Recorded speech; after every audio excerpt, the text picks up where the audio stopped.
Hello mga stories, welcome back sa ating channel. So, ah, ayun, ako, inayos ko lang yung PC ko, pasensyahan yun lang. Pero anyway, may napanood ako na isang video at pwede kayong mag-share sa comment section kung yung mga hinanain nyo, pwede kayong maglagay ng opinion dito. Pero para may pag-usapan kung ano ba ang dapat yun. Kasi tungkol ito yung sa isa siyang store owner. Medyo kailangan, parang gusto niya na ng mandatory lahat ng store owners, especially sa mga malls. Malls yan sa mga karamihan sa mga malls na dapat meron silang cashless payments. So, yung iba, wala, ayaw nila. O, parang cash basis only lang. Parang ganun. Ayan, pakinggan natin to. Ito yung galing kay teka lang. Kung napapasin nyo, ito galing kay Ma'am Bea Savvy Pinay. Oo. Lalagay ko lang sa description. Pero sige, papanoorin natin to kasi tungal sa hinanain niya ito ko sa cashless. Kasi gusto niya ganun eh.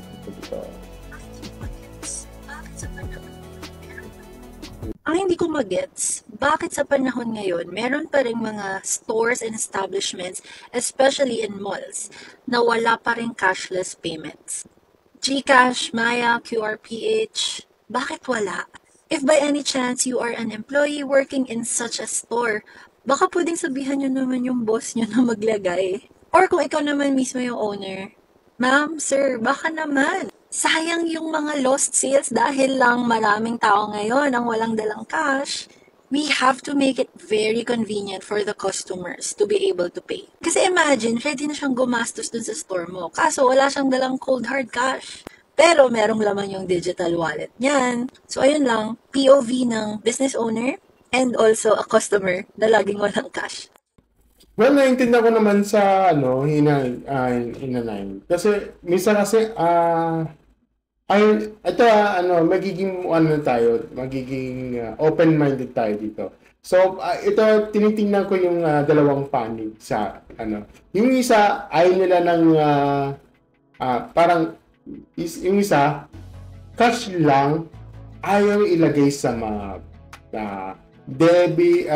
debit cards, or sa mga, kahit yung mga e-wallet siya, ayaw na ayaw. May kilala akong ganun May kilala akong ganun na ayaw, magsasahod siya. Kukunin yan. Kahit 5, kukunin niya. I-withdraw niya. No, i-withdraw niya yung lahat ng pera.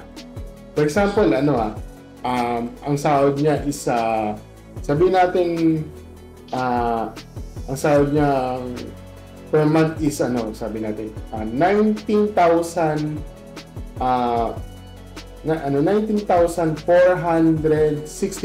parang ganon 65.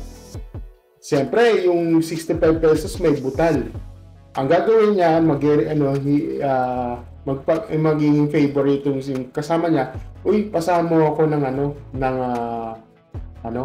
pasama ako ng 35 para magiging 600. Siyempre, pag 600, so, parang sa akin, tapos kukunin ko, para ma-withdraw ko lahat, walang butal yun, as in, zero yun. Tapos, ibabalik naman niya yung 35. Ganun siya parang ganun siya yung money-wise niya. Ayaw niya magtira sa kanyang bangko. Yan yung mindset niya, ganun. Kaya minsan pag magbabayad siya, through cash na. Ayaw niya yung parang ilalagay sa bangko, ayaw niya yung ilalagay sa e-wallet, ayaw niya nun. Kasi pag ano, ganun yun, kaya minsan ano talaga, may talagang alistos kasi siya, hindi ko alam kung ano, may baka na ayaw niya ng ganun. At saka, pangalawa, ano, masyadong kuripot sa mga pera, targeting sa mga pera, na, ano, parang, kahit yung, ano, kahit yung, ano, tinitingnan niya yung, ano, yung, kahit yung tax, pag magbabayad siya, laging niya suksok na suksok yung wallet niya sa bag. Yung tagong-tago talaga. Hindi niya makukuha ng ano yan, ng parang nanakaw. Kukuha talaga kahit ano, susok talaga sa bag. Ayaw niya yung ilalagay sa pera niya sa ano, sa bulsa, ganun. Ayaw niya. Ilalagay niya yung parang pera kahit yung bitchin ko. Bilang yan, ganun. Minsan nanginginan na ng ano yan, ng resibo. Titingnan niya yan, ano bang ano. So, okay. May ganun. Okay. Andun na tayo sa ano. Tapos yung isa naman sa ano, sa cashless. Sa cashless naman yung sa side naman. Ito naman yung sa ano, sa cashless. Ito yung mag-i-scan ka. Okay. Scan. Hindi na ako maglalabas sa pera. Easy. Unlike sa ano, babayad ka, susukli, ilalagay yan. Okay. Meron kasi ang sa cash naman, magbabayad ka pero ang physical nyo yung resibo. Nandun na yung resibo. Unlike sa ano, sa mga e-wallet, sa mga bangko, ano, meron silang ano, parang meron silang bawat mayroong transaction doon, may history doon. Makikita mo yung mga statement of accounts doon, ganun.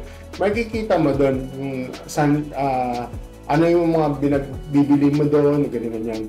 Ngayon, pupunta tayo sa ano, sa business owner side. Dati kasi sa ano sa customer side naman, ayaw at yung without e-wallet at saka yung may e-wallet ko na. Ngayon, pumunta tayo sa sa business owner side. Yung business owner side na yun, yung isa naman, walang QR code. Yung isa naman, may QR code. Ito yung QR code na yun, ito yung sa QRPH. Kung alam niyo lang yung ano, kasi uso ito yung ginagamit na for the cashless, no? So, unahin natin yung business owner na walang QR code. Okay. So, ang dahilan, ang isang business owner, ayaw nila ng ano, unang-una, ayaw nila ng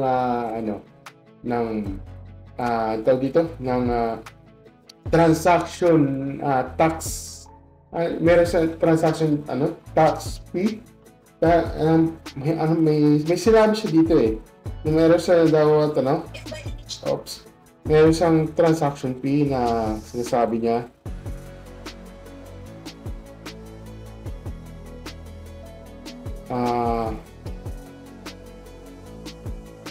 Ayun, merchant tax fee. Yan ang ayaw nila. Unang-una, ayaw nila ng merchant tax fee. Kasi panibagong bayad na naman yan. Pangalawa, walang signal sa area na yun. Ayaw nila, hindi, ayaw ko. Kasi ang daming narereklamo dyan. Bakit kayo diba? Daming pangalawa, walang signal, ganyan. Tapos number 3, number 3, i-aanin mo pa yan, parang dagdag trabaho man yan. Yan ang dahilan yung mga ganyan, dagdag trabaho, ganyan. May mga ganyan na sinasabi dito. Yan yung gusto niya, yung cash only basis. Yung sa ano naman, yung with QR code, may cash naman, merong merong cashless din. Doon, meron nga talaga na merchant tax fee. Yes, kasi kaya naman yun, kasi yun yung provide. Kasi yung tax and free, merchant tax and free, depende kung sa merchants nyo o depende sa business nyo, 'di ba? Kasi hindi ko pa alam na ang pagkakalam ko ang nakakalam diyan yung mga accountings lang 'di ba? Accountings lang o business owner. Yun, medyo nag-aaral yan. Depende sa usapan nyo sa BIR, ganyan. Yun, yun na masabi. Tapos pangalawa, meron kasi siyang meron kasi siyang transactions dyan. Kung of the day, makikita mo doon, yun, meron siyang copy ng merchant, ganyan. Meron kasi yun. Yung napapansin nyo pag mag-i-swipe ka ng bank, ng isa or QR code, may lalabas yung parang print sa kanila na approve, ganyan. Parang din na pagbabayad ka ng card, merong lalabas na Yun. So, meron pa kasi. Ito, sabi daw, yung merchant fee na daw, 1.5 to 2% yung yun yung 2% ng sagot ng merchant. So, yung QR codes na sa deduction, sagot ng yun, ayun yung merchant fee, sagot na lang yun, ng business owner yun. Kaya wala ka ng yun. At saka just in case yung sa pag may halimbawa, walang signal pero may cashless. Pwede naman sila mag-provide ng wifi na free wifi lang. So as long as na may allowance sila ng 50 megabytes parang consumable. Wala naman 50 megabytes lang yun. Enter mo lang. 50 megabytes lang yun. Bigyan mo ng free. Parang ganun. Wala naman problema doon, di ba? Yun lang. Yung iba kasi ayaw nila yung sa cash on. Kasi iba ayaw nila, ganun. Kasi dagdag may kasi hindi na kailangan ng internet kailangan. Ganyan yung mga dito. Ganyan kasi yung mga ganyan QR code. QR code kasi yun yung magiging cashless natin. Yun yung magiging universal QR na universal payment na siya. Parang pinagsama ng GCash, Maya, kahit anong bangko meron na siyang QR code. Pwede na siyang Union Banks meron ng pang i-scan ng QR. Kaya madali lang siya. Yun, ang dami ko na comments yun ganun. Ito, sabi niya dito, for established businesses, yes, very questionable for newer businesses.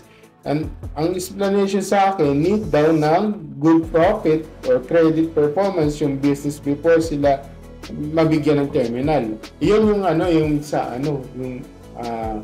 cash basis only yung isang merchant. Yan yung parang ayaw nila, katulad yan, kailangan pa ng good profit. Diba? Yun nga lang, ang downside dito sa cash basis only is may chance kasi mawawala dahil nga sa cash paano yan, cashless bibigyan ko kulang ako sorry ma'am cash basis lang di wala, sakit yun sa mawawala ka na ng sales dahil lang dun sa dahil sa wala kang cashless or cashless payment o QR PH na di ba? Kaya nakakalungkot isipin pero ngayon magkakaroon din yan yung iba kasi sana pati Apple Pay, Google Pay yung itatap-tap lang dito. Sad to say Ang meron lang sa atin QR page lang. Oh, kasi yung unlike sa mga ibang bansa like sa US, Canada, Saudi Arabia, Middle East, kanina may mga top na rin. Pero wala eh. Sa to say QR page lang ang meron lang sa atin dito. Pero meron din siguro meron din sa ibang let's say yung sa Jollibee, McDonald's, may top din eh. Pero hindi top yung may top din pero sa card lang. Diba? Pero sa card lang. Pero hindi ko sure sa sa cellphone, sa phone eh. Kasi wala pa akong wala akong NFC eh. Kaya sorry, mahirap lang ako. Yun lang masabi ko. Yun lang yung kasi yung differentiate ng yung tungkol doon sa bakit daw wala. Well, yun lang yung masasabi ko. Yun lang yung sagot doon. Dalawa lang yung idol sa dalawang yun. Masasabi ko lang dito is sana magkaroon din dito na cashless kahit yan. May na rin yan may kahit yung mga street foods meron na naging na pang QR code na rin yun. Pero personal lang yun. Gcash lang yun. Pero yung mga Maya, wala. Pabayad ko nga lang ng 15 pesos ng transaction. Yan. Yun lang masasabi ko. Yan lang masasabi ko. Sana yun yung explanation ko sa dalawang merchant.